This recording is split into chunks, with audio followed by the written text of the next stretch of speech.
কোনোদিন লটারিতে যদি 1 কোটি টাকা পড়ে, বাবা তো মানে 24 ঘন্টা গাড়ে লাগে। বাবাকে যদি একটা KTM গাড়ি কিনে দেবো, মানে বলবো পাড়ায় পাড়ায় ঘুরে বেড়াতে।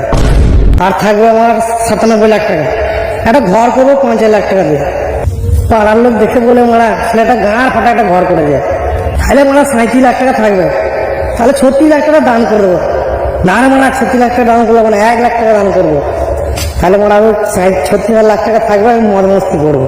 তারপরে মজই মজ মারা, গাঁড় ফাটা কীর্তন।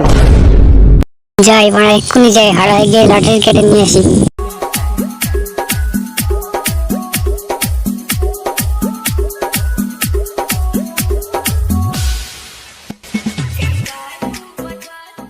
অনেক দূর থেকে অনেক আশা নিয়ে এসেছি তোমার কাছে, একটা ভালো দেখে নাম্বার দাও যেন আমার কপালটা খুলে যায়। দাদা শুনেছি এখানে নাকি 1 কোটি হয়েছে কিছুদিন আগে, তাই এসেছি।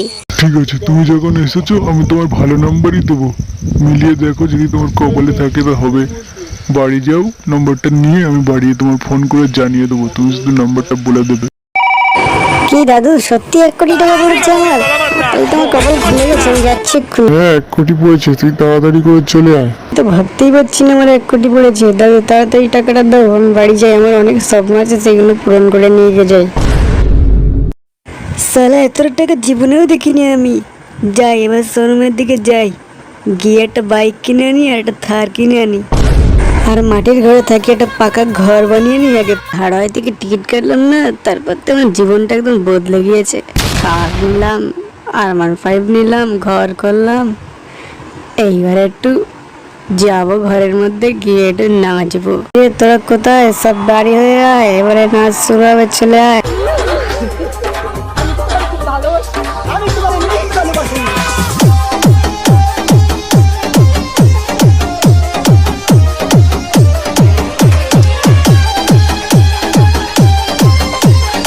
হাগা লাগার সময় পেল না, এখনই হাগাটা লাগতে হলো। বাবারে পেট ফেটে যাচ্ছে, তাড়াতাড়ি একটু হেলে আসি ফাঁকায় গিয়ে। যাকে এবার একটু শান্তি পেয়েছি, হেলে থেকে একটু মনটা শান্তি হয়ে গেল। এই মরেছে, আমি তো কেতাই হেগে ফেলেছি।